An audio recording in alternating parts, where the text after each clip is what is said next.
Sa Good Vibes, kung gikan ka sa sur, pwede ka na makarekta sa Barangay Mansilingan nga hindi na mag-agi sa Barangay Tangub kag Alihis. May report si Romeo Subaldo.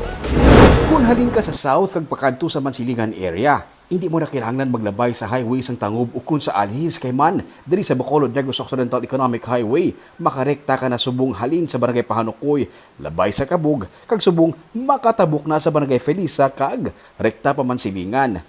Hindi mo pa malabyan ang tanan nga mga lanes pero makalusot na ang mga salakyan kag motor pati na ang bike. Ang iningadalan kung tani, ang magarekta nagwa sa bagong office ng LTO sa manayaw-sayaw sa Mansilingan. Pero bangod sa legal issues, hindi pa makalusot ang dalan. Pero may diversion road. Kung maglabay ka diri, malabyan mo ining housing project para sa mga pulis kag army sa higad sang dalan. Kag sa tabok sang sini nga housing project, may sementado nga dalan. Kung diri ka mag-agi, lusot naman ini sa may Nazareth Activity Hub kag Guanzon Coliseum sa Barangay Mansilingan sa gihapon.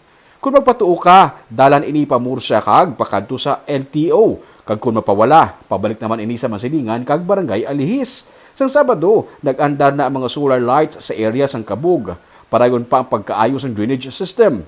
Ang iningadalan, kung mahumana ang magalusot sa Mansilingan, rekta pa Granada, gwa sa Talisay City, lusot sa Silay kag Victoria City. Ini ginalaugman nga makapahagan-hagan sang dalagan sang trapiko sa Bacolod City.